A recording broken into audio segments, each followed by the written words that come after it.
আসসালামু আলাইকুম। Learn with পলাশের আরও একটি ক্লাসে আপনাকে স্বাগতম। আজকে আমরা এই দুই কোণাওয়ালা ডিমের মাধ্যমে প্রিপোজিশন শিখব। প্রিপোজিশনের বেসিক ক্লাস একটি, কোন প্রিপোজিশন কোথায় বসে, কখন, কোন কারণে, এটার আইন কানুন কি, সরকারি রুলস, বেসরকারি রুলস, এই নিয়ম কানুনগুলো জানবো। এবং আমি টোটাল আইডেন্টিফাই করেছি প্রায় 41টির মতো প্রিপোজিশন। এর বাইরেও আরও কিছু পেলে আমি সেগুলো পরবর্তী ভিডিওতে শেয়ার করব। তো এটি হচ্ছে আমাদের বেসিক ক্লাস।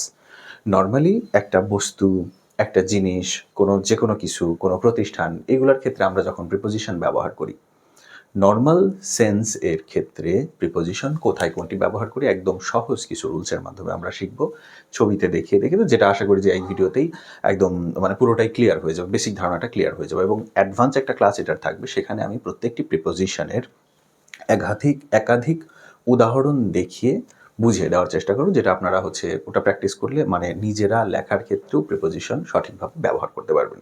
তো আমরা আশা করি 2টা বা 3টা ক্লাসের মধ্যে প্রিপোজিশন একদম ক্লিয়ার করে দেবো। তবে শুধু এই ক্লাসে প্রিপোজিশনের যে বেসিক, কোথায় কোনটা বসে, কেন বসাবো, এটার বেসিকটা একদমই এখানে ক্লিয়ার করে দেবো। এছাড়া যেমন কিছু প্রিপোজিশন আছে, যেমন ফর এবং সিন্সের ব্যবহার, এই টাইপের টু এবং টুয়ার্ডস কোথায় কি বসে, একটু জটিল যেগুলো, সেগুলোর জন্য আমরা একটু আলাদা একটা ক্লাস রাখবো, সেখানে জটিলগুলোকে এক্সপ্লেইন করবো। তো চলুন আমরা এই বৃত্তের মাধ্যমে কিছু প্রিপোজিশন শিখে নিই। এই বৃত্তটাকে আমরা বোঝার সুবিধাকে মাঝে মধ্যে নিজেদের গার্লফ্রেন্ড, নিজেদের বাড়ি, বিভিন্ন জিনিসের সাথে তুলনা করতে পারি। প্রথমেই তুলনা করা যেতে পারে যে এটা যদি একটা টেবিল হয় বা কোনো একটা সারফেস হয়, কোনো একটা জিনিসের পৃষ্ঠতল, এর সাথে টাচ করে যদি একটা জিনিস উপরে লেগে থাকে, এটাকে আমরা বলবো, যেমন মনে করো আমার কলমটা আমি টেবিলের উপর রেখেছি, the pen is on the table, the book is on the table, ঠিক উপরে থাকলে সেটাকে আমরা বলবো অন। যদি উপরে না থেকে ভেতরে থাকে কোনো কিছুর, সেটা হচ্ছে মধ্যে, কোনো কিছুর ভেতরে থাকলে মধ্যে। এবার ইন ব্যবহারের একটু ঝামেলা আছে। বড় কিছুর মধ্যে থাকলে, আমরা যখন জায়গা ব্যবহার করব বা গাড়ির ক্ষেত্রে, তখন একটু ঝামেলা আছে। যখন আমরা ব্যবহার করব একটা বড় জায়গার মধ্যে, যেমন Dhaka city, I live in Dhaka, Bangladesh, I live in Bangladesh, ঠিক আছে?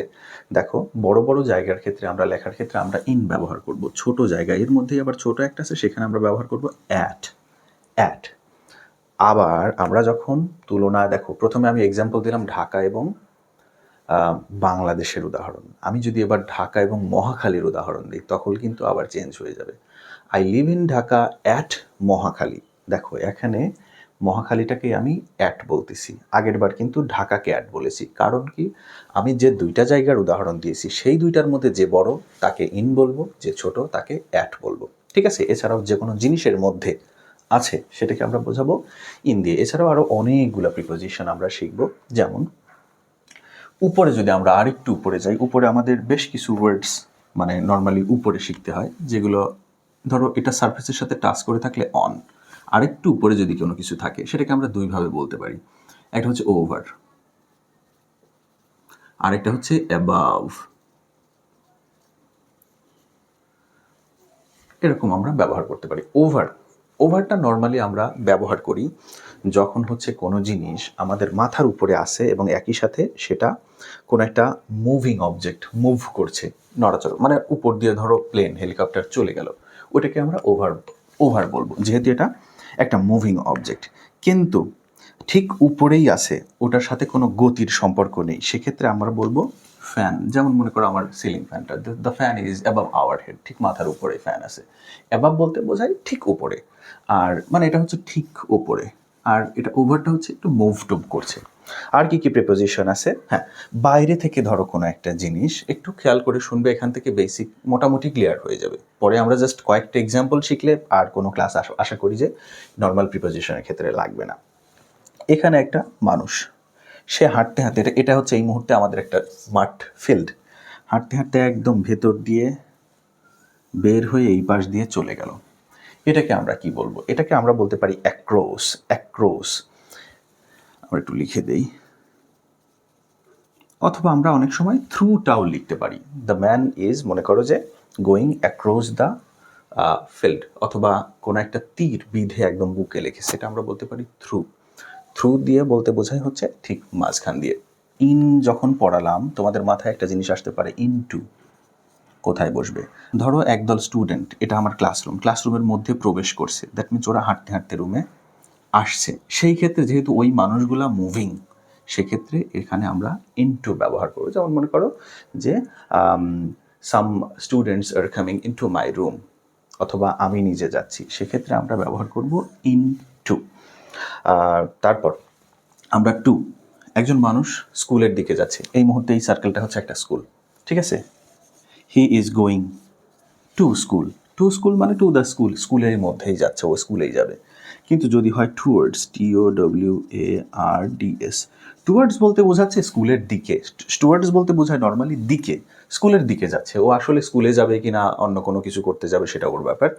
এক্স্যাক্ট দিকে বোঝাচ্ছে, মানে সরাসরি ওখানে বোঝালে সরাসরি টু বসবে, দিকে বোঝালে বসবে টুয়ার্ডস, ঠিক আছে। এখানে আমরা লিখতে ভুলে গেছি।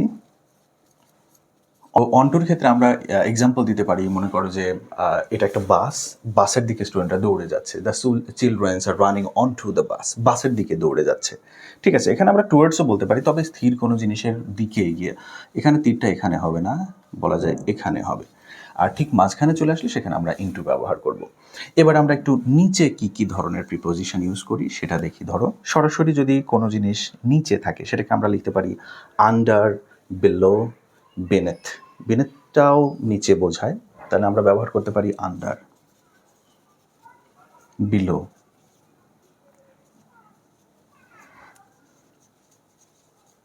বেনেথ, আন্ডারটা নর্মালি ব্যবহার করা হয় হচ্ছে under the table, under the mat, অর্থাৎ কোনো জিনিসের নিচে, একদম এক্স্যাক্ট নিচেই বসে আছে, নিচেই আছে, ঠিক আছে, এরকম বোঝাতে। বিলোটাও নিচে বোঝায়, তবে বিলোর আরও কিছু ব্যবহার আছে, আন্ডারেরও এই ক্ষেত্রে একটু ডিফারেন্ট কিছু ব্যবহার আছে। ধরো অফিসে যে জব করে মানুষজন, একজনের নিচে আরেকজন, একজনের পোস্ট আরেকজনের নিচে, মনে করো তুমি অফিসার, তোমার নিচে আরেকজন জব করে, সেক্ষেত্রে আমরা কিন্তু বিলো র্যাঙ্ক বা বিলো ব্যবহারটা করতে পারি। এবার আমরা সাইডের দিকে দেখি। আচ্ছা, উপর দিক বা নিচের দিকে এক্ষেত্রে আমরা আপ ব্যবহার করব, ডাউন ব্যবহার করব, এগুলো আমরা নর্মাল, এগুলো তোমরা আশা করি এমনিতেই পারবে। হ্যাঁ, ঠিক সাইডে বোঝালে বিসাইড, বিসাইড ব্যবহার করব। এটা কোনো একটা জিনিস বা জায়গা, এখান থেকে অন্যদিকে যাচ্ছে কিছু একটা, সেটাতে আমরা ব্যবহার করব হচ্ছে ফ্রম। এটা মনে হচ্ছে একটু হিজিবিজি হয়ে যাচ্ছে, আমি একটা ক্লিয়ার ছবি তোমাদেরকে ভিডিওতে দেওয়ার চেষ্টা করব। আচ্ছা, এবারে হচ্ছে মনে করো এটা হচ্ছে কাদামাটি, কাঠ অথবা অন্য কোনো একটা জিনিস, সেই জিনিস থেকে যদি আমরা ভিন্ন একটা কিছু তৈরি করি, সেক্ষেত্রে আমরা বলবো হচ্ছে আউট অফ, ওইউটি, আউট অফ। কেমন আউট অফ?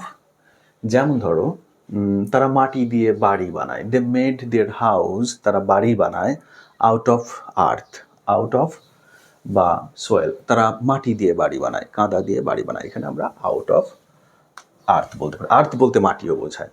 অথবা লোহা দিয়ে অমুক জিনিস বানাচ্ছে, আউট অফ আয়রন, লোহা দিয়ে বানাচ্ছে, ঠিক আছে। কোনো জিনিস দিয়ে যদি অন্য কিছু বানানো হয়, তাহলে আমরা আর কি শিখবো? আমরা অলরেডি অনেকগুলো প্রিপোজিশন শিখে গেছি, হ্যাঁ অনেকগুলো শিখে গেছি। এছাড়াও যেগুলো বাকি রয়েছে বা একটু কনফিউজিং যেগুলো, সেগুলো আমরা আরও ডিটেল শিখবো সামনের একটি ক্লাসে। তো আশা করি যে এই ভিডিওটি তোমাদের জন্য কিছুটা হলেও হেল্প করবে। হেল্প করে কিনা আসলে সেটা আমাকে কমেন্ট করে জানাবে। আর পরবর্তী ক্লাসগুলো একটু সিরিয়াল অনুযায়ী দেখার চেষ্টা করো। ভালো থেকো সবাই, আল্লাহ হাফিজ।